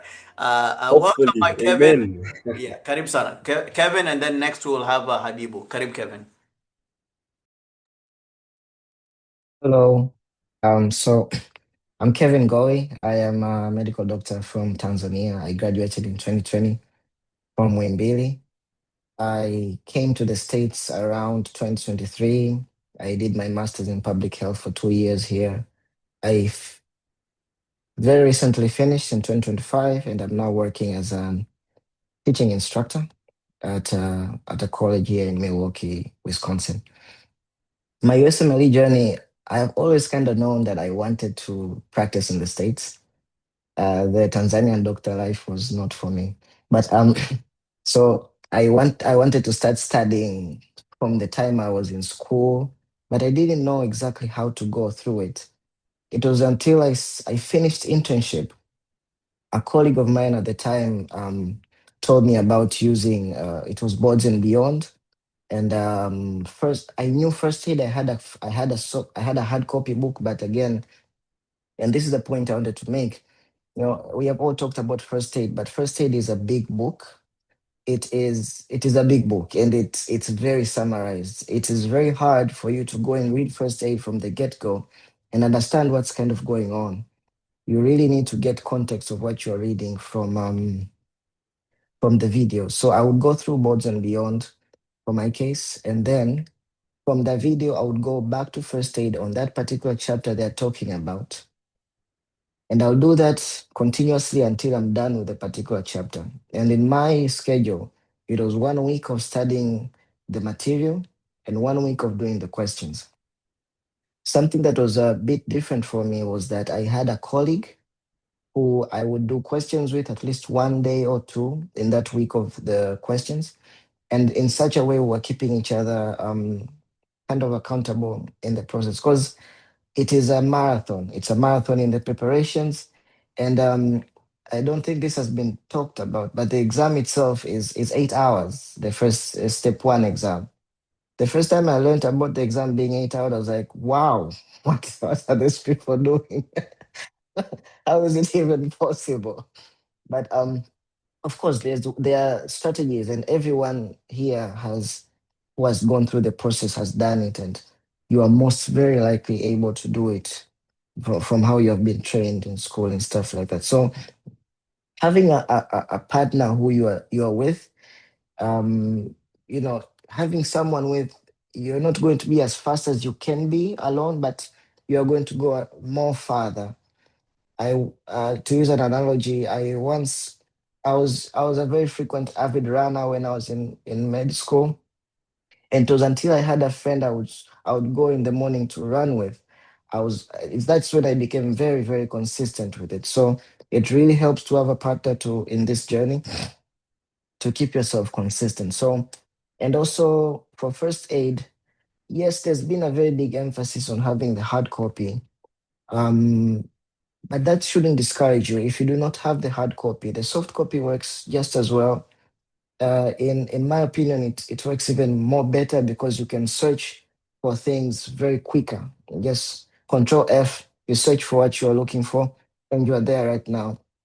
And you can highlight, annotate the same way you do in a hard copy book. And having a laptop, you can at any point when you have time, you can open it up and start studying as well. So don't get discouraged. You can still do it even if you still do not have the hard copy. So just to summarize the preparation process, um, having the videos, you can get to choose either Kaplan, Boards and Beyond, or there's so many of them. I recommend Boards and Beyond. They're very good. The guy is a bit monotonic, but he has a lot of gold in what he says. And then the first aid from reading the videos, and also the UOD questions, that is also non-negotiable. There's a point that Dr. Kola made earlier that this is one of the only exams that you know if you're going to pass or fail before getting into the actual exam. And how is that so? Your NBME scores will tell you how prepared you are for the actual exam. For my step 2 preparation, I was getting decent scores on my step 2 exam. I had not even finished the entire UOLD. I did like 50%, but I knew that from this scores, I'm probably ready. Not probably ready. I knew I was ready. You should know. It's not a guessing game. It's $1,000 for God's sake. So from there, I set the exam and I went to do it. And even the actual exam, I scored way better than even my NBME scores. So that should tell you that you should trust your NBMEs. They are a very good indicator of what you're going to do, what you're going to get in your actual exam. Keep faith. The process is very long. It's a marathon. It's very tiring. Have something to believe in. Have people to talk to. Friends who are dealing with the same thing, to keep you there, because there's a lot of things that will discourage you. What makes people give up is not that they're not smart enough or they're not determined enough, but there's a lot of negativity all around that is trying to drag you down. The devil doesn't fight you if he knows you're going to fail. He fights you when he knows that you're going for something great. So you should keep that in mind and always do not lose sight of what is there to come. And I'm happy to say that I marched into internal medicine this year, and I'm looking forward to starting my residency in the US. So thank you very much for this time. Ongera sana, man. Ongera sana, man. That's a Asante. fantastic, phenomenal work. And thank you for enduring. Yes, 8 hours sounds like a long time, but that's just like an average work day. That's basically 8 hours is what we work every day. So basically, that's not even like a core shift. So it sounds like a long time, but basically, it's a good sort of, and that's really why it is because basically we want you to have the stamina. We don't want patients who come in at hour 5 or hour 6 to receive a different differential diagnosis because you're too tired, right? So that's the kind of idea around it. But thank you so much, and I really like your tip of pacing, having a partner to help you pace. And also, this is essentially what this group here is doing with the help of Dr. Kola, is kind of pacing you, right? So we've kind of like spaced out the USMLE 101, 201, 301. We're kind of like indirectly kind of pacing you like, hey, you know what? By this time, you should have been able to do this, right? So we did 101 in January, right? You should, within 3 months, you should have your INTILF number to be able to join in with the 201 session. And likewise, we'll be able to kind of move you forward in like another like 9 to 12 months. You should be able to kind of move on to the next thing. So pacing is very, very key. And I think having somebody to keep you accountable is a great part of it. Ongera sana, very happy for you, and welcome to the other side. The journey doesn't stop. Karibu Habibu, I think you are our last panelist, and then we can do some wrap-up comments with Dr. Kola. Karibu Habibu. Thank you so much. My name is Habibu Aluzige. I'm the PGY2 right now, or with internal medicine here in the United States. To share my journey, I did start looking for USMLE staffs when I was a fifth year medical student by then.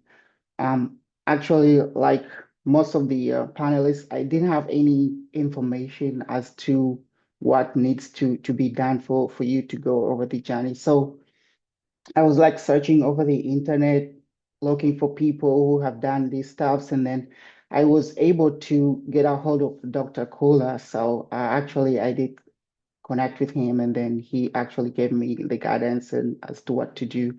So actually, I did start my preparation when I was an intern. So I did finish my fifth year medical school. And then in Tanzania, we have a system where we go through 1 year of internship. That's when I started my journey. So I was actually doing my clinical work, and the intern is very, very tough. And then I go back to home like maybe 5 p.m. and then I get to sleep maybe an hour or so. And then I wake up and then I study for 3 to 4 hours. So I was doing concurrently with their intern year. It was kind of a little bit tough. Um, one thing I would like to emphasize is first is dedication. You have to be very, very dedicated. I actually have a lot of friends who reached out to me and say, "Oh my God, this journey is it's very, very committed and dedicated. I'm not able to do it." So that's first thing. And then you have to set a timeline. I did set a timeline for me. Actually, I did use 1 year, like 12 months, because I was also doing internship. But you can do in less than that. But you actually have to set a timeline so that you know if you are you within your timeline or you're out of your timeline. And it's okay to set a timeline and then you can extend a little bit, but at least you have a goal or you have a timeline to know where you're going. And then your resources, that will be the third thing. For me, I did use a first aid and I did use a online version because I didn't have a hard copy. You can actually get a hard copy maybe if you have someone who is maybe living abroad. I actually have some of the people who did get their hard copy from the friends who they're studying maybe in Egypt or somewhere. When they come back from school, maybe on vacation, they can come with first aid. That can be an option, but if that doesn't work, then you can possibly use a online version. So I did use an online version. I had it in my phone and also had it in my laptop. And then I also did use Boards and Beyond videos for clarifications. Kaplan video works as well, but I did prefer to use Board and Beyond. So I did use first aid, Boards and Beyond, and then UWord and BMEs. So you have to know your resources, you have to set your timeline, and then you also have to prepare for the cost. There's a little bit of cost. You have to know that beforehand. You have to have a plan for that. For me, like I did plan ahead when I was doing internship, and then I would say, okay, and the little bit of amount of money I'm getting through the internship, I'll use it to pay for the exams and then just to have a plan for that. So yeah, nothing much to add, but it just needs a dedication, it needs a plan. And then if you can have a partner along the way, that will be great as well. I did have a partner at the very end when I was doing questions, the UWord question, I did have a partner I did find online. And then we were going through the questions like daily, and it kept me accountable as well. And there were some days I'll be very, very tired, but then my partner would like wake me up and then would do questions regardless. So that was a kind of things to consider when you're doing these exams. I think much have been said from my previous part, and I don't want to repeat them, but it just really needs dedication and commitment to go through the journey. Awesome. Great stuff, Abibu. Thank Congratulations. you. I think Thank you're you. T-2 finishing your internship year in the US. Yes. Yes. How was the USMLE preparation helpful for your internship? Do you feel the information was valuable? Is it Yes, basically it was very, very valuable. And when we were going over the assembly stuffs, it's like you read and then you come to realize like everything you're going over in the questions, like some of the stuff you maybe think, oh, this could be just a theory, but it's actually real. So the diagnosis, the treatment plans, the investigations, okay, so this is real. I just thought it could be something just it appears on the exam, but it doesn't happen in real life, but they're actually happening in real life when you come here to the US. okay? And it kind of set a knowledge, it builds your practice. So I think it's very, very helpful and it's very, very real. Like everything you saw on the exam is actually happening in real life here in US. Yeah, I really want to echo that, and that's why I really feel that the USMLE preparation is just good preparation for any medical student anywhere, right? These are the same patients you're actually going to meet on the wards. So it's not just some like theory that we're just having you study for an exam, right? So it's really you're studying to actually become a better doctor, and it's probably one of the best preparations for your internship year in the United States. So it's really methodical and really they've sort of perfected it. And my really wish would be for every medical student on the continent to really, when you enter medical school, the first book they should give you is first aid. I really, if I had enough money, that's what I would do. Everybody at Mwimbili, KCMC, Bugando, here's first aid book. Make sure like you read this book like inside out and really try to see how it can be applied in the wards and also during your internship year as a foundation just for like good like basic medical education and so forth. So thank you so much for all of our panelists. You guys have repeated a lot of the concepts and strategies that Dr. Kola had mentioned. And again, you are also proof that all of this stuff actually is real and it's workable. And so for those who are just starting in their journey for USMLE, please know that if you're in medical school, you can pass this exam. So please don't listen to any of the social media stuff. Please don't listen to any of the news, CNN, BBC, whatever, because they're always looking for the worst story out there. But just remember, we have a lot of patients who need a lot of doctors. And so if you are well prepared, there's going to be a job for you somewhere. To the fact that actually many of the states now are trying to find pathways to actually have people practice without going through this step. That's how high the demand is. I just heard in like Georgia, there's like a law where, somehow they'll have like doctors practice in like rural areas without necessarily going through the full USMLE stuff. So that like that's how much the demand is. I'm sure husband could say the same for Tennessee and other states in the United States. The demand is massive. So politically, you're not going to hear this on CNN or BBC or whatever. But the truth is that we have an older population, we have a very needy population, and if you're well prepared, then you can be part of that demand, supply to meet that demand. So I will yield the rest of the time to Dr. Kola to summarize, and hopefully we can finish on time and maybe also finish with giving people the next steps in terms of what to expect. Karibu, Dr. Kola. Uh, just in case, if anybody has any question you want to ask live, this is your time. You can raise your hand and then we'll talk about it. But thank you, everybody, the panelists, for sharing your experience and your things. And the thing which resonated is when you are preparing for USMLE, make sure you have your UWorld and you have your money to pay for your NBME, at least 2-3 tests. So those are core things. And then for your references, you use either Kaplan notes, you use Pathoma or Bots and Beyond. One of them. Don't use three of them. Don't go around comparing and contrasting and getting confused. So it's proven way. It thinks that works. So we are here to support you. Just know that if you follow what you are told, this is exam which you go right in knowing that you're gonna pass. My observation has been, I know Wilbrod did it in his after his third year. I know Omar did after his third year, but for most people, I recommend at least you finish your fourth year. You have been in the clinics, you have seen patients, you will be in a better position to pass the exam. I've had two MD3 who failed the exam, and I think they are not ready. So these guys are unique. I mean, people have different trajectories, but there is no real advantage either you do is at the third year or the fourth year because you're still in medical school anyway. So why don't you give yourself, that cushion to make sure that you nail it and nail it real well.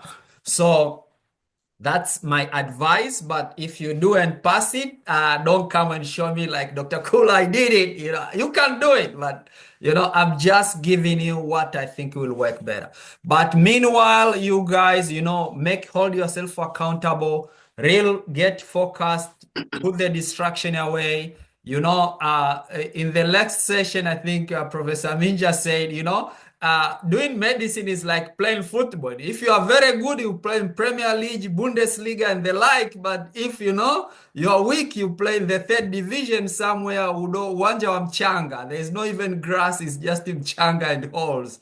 So when you do this and you put yourself like USMLE ready, you are a very good physician, and the world is in need of good physicians. So you'll get to practice, and play in the Premier League, in the Bundesliga, in the La Liga, and you are top there in the top of the food chain. So it's up to you what you want to do. So we are here to support you, and please support each other. I tell people who go through this program, my expectation is you will be here to help other people. So all these people you hear, they have gone through, mentorship does not stop. So make it within there's this thing, this culture we have where people want to be, I'm the only pediatric cardiologist, I'm the only whatever. That is shenanigan. So once you succeed, look behind and help other people. We are looking forward to build a community. We read everybody involved. So even when you pose questions, USMLE Pursuit, sometimes I'll reply and copy somebody from the panel like, hey, I know you have gone through this. Can you explain and get back? And kind of you get practical. That's how we do. We are trying to build a community. So be there, be ready to give back. It's real an expectation. It's not, and I'll tell you, don't think that when you march, that's the end of the road. When you go into residence, you need to know how do you conduct it? How do you get, when you're doing fellowship, how do you prepare yourself? You're ready. What is your strength? How do you, when you go into work, how is your contract? What are the landmines in your contract? What should you sign? What you should not sign? So it doesn't stop. People who have been there, they will show you, and don't just think that you can just disappear into your corner and do. You'll be hit by things that you don't know where they're coming from. So it's my expectation. I really urge you that you're there, you help other people. And the pot is big. There's no way that somebody else studying for USMLE will impede your chance. Last year, in March, almost 43,000 people marched into residence program. So it's big. They're applying for pediatrics, they're applying for internal medicine. You are not going to touch each other. So even if you're applying for the same course, so don't try to, I'm trying to shield this. I don't want to share this knowledge. I want to be alone. Don't go with that attitude. You won't go far. So I expect you to stand there, help each other, and move on. And good luck. We are here to support you, and all the best. And I look forward to see you when you are ECFMG certified. Awesome. Thank you. Thank you so much, Dr. Kola, and thank you so much to our panelists. Really, really appreciate the time that you guys have spent with us. I did want to wrap up with saying that it doesn't stop with the USMLE. When you do actually become fully qualified, fellowship trained, attending, and so forth, you still have the chance to kind of give back to your own home country or whatever else you would like to practice. So that's coming like full circle. So some of us who have gone through the whole thing, we can now actually start training programs in Mwimbili and elsewhere to kind of keep sharing that specialized knowledge and so forth. So it's a full circle. We just help you with this first step. And then hopefully as you proceed, just remember just to basically feed that loop back and give back and so forth. So thank you so much for your time.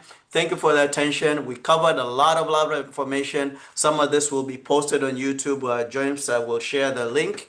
So you guys will be able to listen to this material. And if you need a refresher, sometimes you may say, hey, I just want to go back and listen one more time. That will be available for you, and all of the videos of 101, 201, and 301 for even previous years are available online. So karibu sana, and best of luck with your journey. We shall meet again, hopefully in USMLE 301. Asanteni sana.